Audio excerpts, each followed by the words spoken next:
More than 4 months after the Taliban took over power in Afghanistan, many refugees are building a new life in America. But it's been an uphill battle for many. Thank you for joining us tonight. I'm Matt Templeman. Renee McCullough has the night off. Now, one refugee seeking asylum here in Oregon is facing several roadblocks, unable to get to work or go to school because of a lack of resources. KEZI 9 News reporter Jaewon Jung spoke to that refugee to see how he is keeping his head up and how his family is stepping in to help.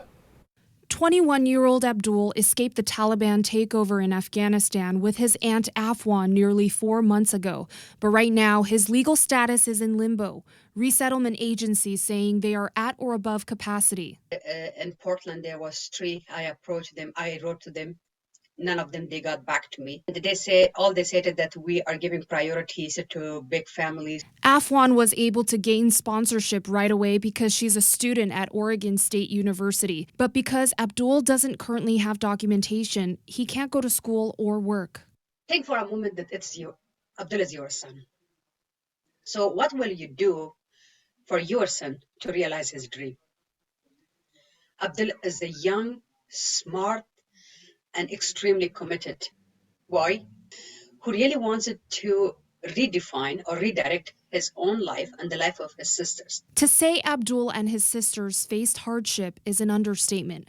Abdul lost his father at the age of 3, and he was barely able to get an education. Afghan says Abdul grew up under turmoil in Afghanistan, having to work at the age of 9 and getting abused by some of his Taliban-minded family members. Abdul came to America seeking a better life, but is now facing several other hurdles. Afghan took Abdul, his mother, and his sisters under her wing in Afghanistan after hearing about the brutal treatment they were getting under the Taliban-run household.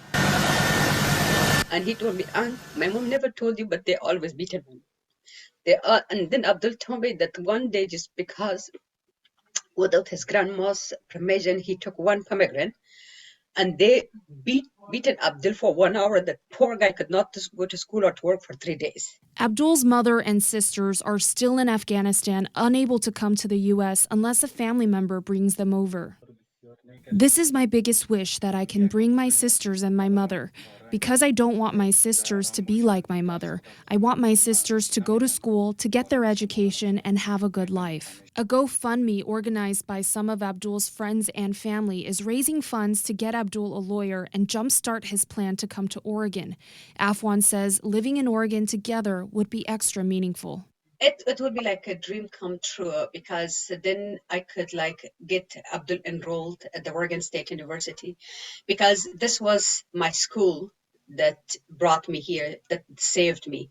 When I asked Abdul how he's able to stay so positive through his hardship, he says it's the woman in his life who protected him. He says Afghanistan is a male-dominated country where women aren't allowed to stand or speak up.